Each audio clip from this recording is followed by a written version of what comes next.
네, 개장 이후 30분이 지났고요. 현 구간에서 가장 뜨겁게 반응하는 이슈와 섹터 종목까지 한 번에 확인해 보겠습니다.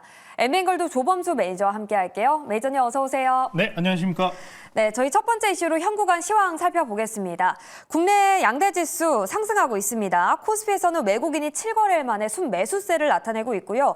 시가총액 상위 기업 안에서는 삼성생명, 삼성 SES, 삼성전자, 화재, 물산까지 이렇게 삼성 관련주들이 일제히 오르고 있는데요.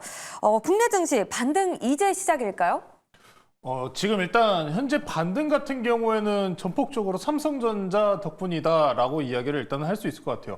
쉽죠. 그리고 최근에 금융당국에서도 증시 낙폭이 과다하다는 이야기가 나오면서 밸류펀드에서도 또 2천억 자금 집행을 넣겠다라는 얘기를 해줬습니다. 자, 그러다 보니까 자금 집행이 들어올 건데 과연 그러면은 외국계들이 여기서 같이 매수세가 다시 들어올 수 있을 것이냐가 굉장히 중점이 될 것 같아요. 오늘은 굉장히 좀 특이한 구간입니다. 삼성전자는 올라가는데 하이닉스는 빠지고 있으니까요. 네. 자, 오히려 삼성전자가 올라가는 게 잘 됐다고 이야기를 좀 드릴 수밖에 없을 것 같아요. 지수물에 대한 상승분이 나오면서 그래도 바닥권에 눌려 있었던 저렴한 종목들까지 반등이 나오고 있으니까요.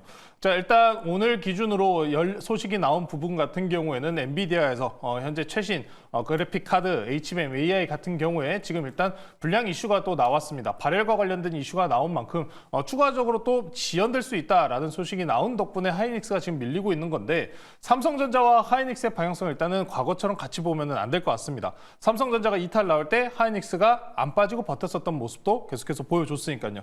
자, 그러면은 삼성전자를 통해 가지고 우리가 기대할 수 있는 거는 바닥권에서 자금 집행으로 반등이 나오는 만큼 낙폭이 나올지언정 앞으로 이제 더 강한 하락은 그래도 약해질 것이다 라는 기대 부분을 좀 가져도 괜찮을 것 같고 하이닉스는 아직은 낙폭에 대한 우려감은 조금 더 오늘 엔비디아 흐름과 앞으로 실적까지 보면서 접근하셔야 될 것 같습니다. 항상 월요일과 목요일은 위클리 만기 옵션이 있는 구간이기 때문에 변동성이 굉장히 큰 구간인데 코스피 200 기준으로 보시면은 단기 저점을 한번 예상하면서 베팅하신 분들이 많았을 것 같아요.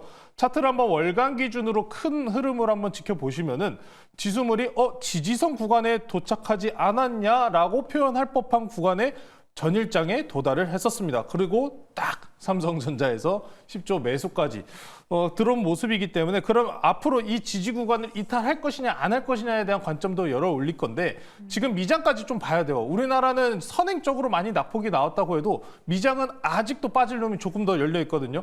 최근에서 미장에서 나온 이야기는 이제 최근에 이제 트럼프 트레이딩 쪽으로 가다 보니까 빅테크에 대해서 투자 자산 이동이 일어날 것이다라는 이야기도 나오고 있습니다. 근데 잘 기억해 보시면은 현재 다수의 해외계 투자사들 같은 경우에는 빅테크들 특히나 M7 위주군으로 많은 자금이 쏠려 있단 말이죠. 이 자금들이 이탈이 나온다면은 그리고 지금 금리 인하에 대해서도 속도 조절론까지 나온 상황이기 때문에 추가 낙폭 가능성은 충분히 지금 열어두셔야 되고 이번 반등이 다시 한번 V자 반등 형태로 강한 반등이 아니라 반등 시도하는 구간이기 때문에 현금을 오히려 더 확보할 수 있는 기회로 삼으시면서 대응하시면 좋을 것 같습니다. 그렇다면 엔비디아의 실적 발표가 목요일 새벽 예정되어 있잖아요. 모멘텀을 더해줄까요?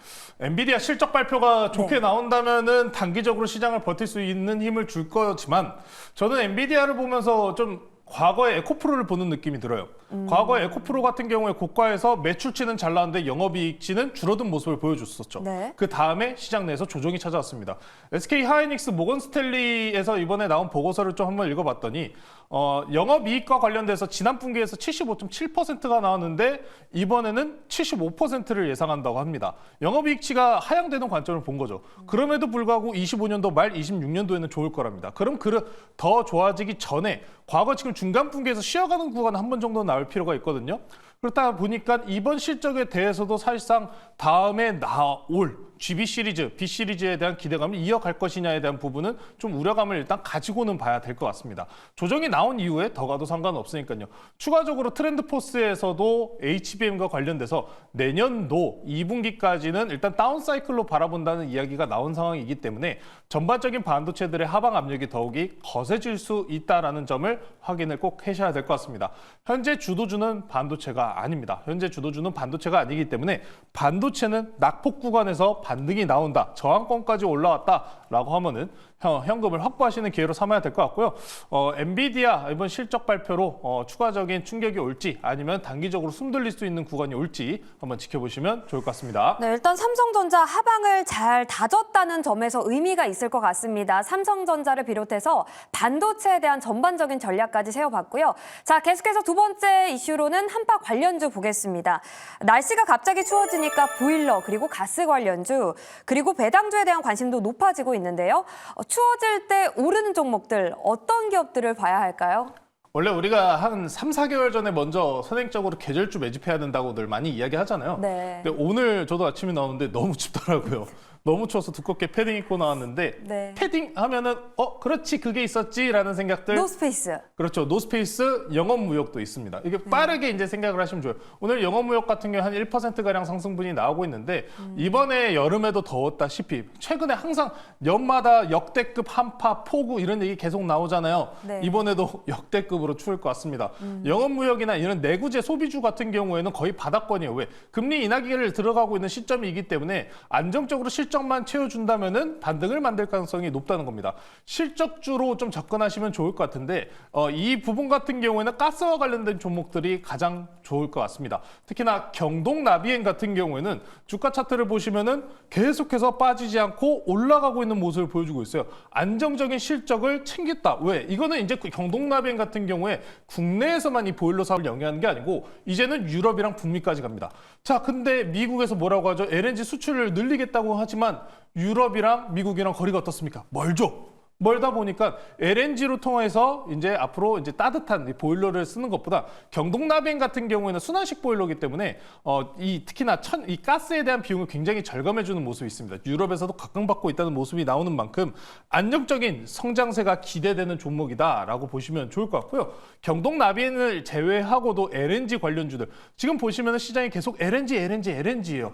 조선도 왜 갑니까? LNG니까 가는 거잖아요. LNG 이제 이송 그리고 발전과 관련된 부분. BHI 같은 경우에도 원전으로 올라갔죠. BHI 같은 경우는 원전으로 갔었는데 BHI 원전만 있는 것도 아닙니다. LNG 발전소도 가지고 있어요.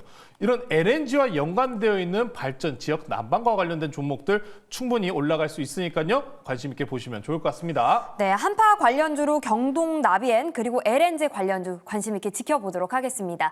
자, 세 번째 이슈입니다. 신재생 에너지 섹터 볼게요. 과도한 트럼프 트레이드 우려로 인해서 신재생 관련주 52주 신저가를 기록하는 등 주가가 저평가를 받아왔는데요. 지금 접근해봐도 될까요? 많이 눌렸잖아요. 당장에는 네. 물론 힘들 거예요. 지금 트럼프 내각에서도 이제 풍력과 관련된 부분을 또 지지하는 분이 내각에 들어섰다라는 뉴스도 전에 들었었는데 우려감이 과도한 건 맞습니다. 트럼프 트레이딩 때문에 지금 이미 입찰 건수가 잡혀 있는 기가가 17기가와트거든요. 이게 그러면 줄어들고 이미 들어간 입찰권을 트럼프가 강제로 취소시킬 수 있냐? 그건 아닙니다. 아니기 때문에 어느 정도 수주권이나 실적적인 부분은 챙길 수가 있어요. CS 윈드가 이전 분기 실적을 확인해 보시면 잘 나왔습니다. 잘 나왔어요. 자, 그러다 보니까 실적적인 측면에서 봤을 땐 괜찮습니다. 괜찮지만 우려감 자체는 지울 수가 없다는 거예요. 그러면은 트럼프가 그럼 이제 백악관에 들어서고 난 이후에 봐도 늦진 않아요. 두 가지 포인트입니다. 신재생 에너지 같은 경우에는 당장의 수주권이 줄어들지 않는다는 점, 두 번째로 유럽은 괜찮다는 점, 그리고 이제 금리 인하 사이클이다. 금리 인하가 끝나면은 이런 신재생 같은 경우에 추가적으로 투자가 많이 필요해요. 그런 모습인 만큼 다시 한번 올라가기 위해서는 다시 구간적으로 찾아봐야 할 모습이 굉장히 많습니다. 다만 아직 시장이 트럼프가 좋다는 것만 쫓아가고 있는 모습, 싫다고 하는 거는 쫓아가면 안 된다라고 말씀드렸다시피 당장에는 안 되지만 저평가 구간에 들어간 것은 일단 맞아떨어져 보이는 모습입니다. 재밌는 점은 일론 머스크 같은 경우에도 ESS를 또 각광받고 있잖아요. ESS가 뭡니까? 태양광 에너지를 저장하는 장치가 ESS잖아요. 신재생 에너지는 마찬가지입니다. 그러면 일단 좋다고 이야기 나온 쪽은 ESS예요. ESS 쪽을 좀 보시면 좋을 것 같고 CS 윈드 그룹주들 같은 경우에도 안정적인 실적과 북미에서 생산량을 보유하고 있는 만큼 좋은 모습 보일 수 있으니까요. 반등 나오는 걸 먼저 확인한 다음에 들어가도 늦진 않을 것 같다. 지금 현재 구간은 조금 천천히 보시면 좋을 것 같습니다. 네, 신재생 쪽에서는 ESS 쪽을 관심 있게 지켜보시면 좋을 것 같습니다. 반등이 나오는지 확인하신 다음 대응하시면 좋을 것 같습니다. 참고해 보시길 바랄게요. 자, 이렇게 세 가지 이슈 확인해 봤고요. 코스피 코스닥 상승폭을 점차 키워가고 있습니다. 매니저님, 오늘 탑픽으로는 어떤 기업 이 상황에서 가지고 오셨나요? 내일 이슈 있는 걸로 가야죠. 내일 이슈. 내일 결정되고요. 내일 7시입니다. 내일 7시에 결정되는 스페이스 X 관련주 가지고 나왔고요. 네. 네, 저는 현재가 2,925원에 편입하도록 하겠습니다. 오늘 한컴 위드라는 종목 소개시켜드리도록 하겠습니다. 네. 한글과 컴퓨터, 한컴 관련주들이 스페이스 X 관련주들로 많이 엮여서 올라가고 있는데 한컴 위드 같은 경우 뭐 보안 인프라 사업을 영위하고 있고요. AI 우주항공 사업도 영위를 하고 있습니다. 정확하게 어떤 사업을 영위를 하고 있는 거냐면은 이제 보안 쪽에 내에서 이제 우주항공 내에서 데이터를 통해서 위성을 발사하잖아요. 그 위성 내 데이터를 AI를 통해서 처리하는 사업을 영위를 하고 있다는 겁니다. 스페이스 X와 관련된 협업 미국 사업과 회사와 함께 협업을 진행하고 있기 때문에 스페이스 X 관련주로 편입을 되고 있고요. 정확하게 우리나라 시간으로 내일입니다. 19일 7시에 발표가 나와요. 자, 그러다 보니까 오늘은 그럼 어떨까요? 일반적으로 오늘 던집니다. 왜? 내일 어떻게 될지 모르니까 선행적으로 매도가 나오는데 현재 구간에서 충분히 스페이스 X 같은 경우 5차 같은 경우에도 성공을 했었기 때문에 6차 성공 가능성도 매우 높다라고 보시면 좋을 것 같고요.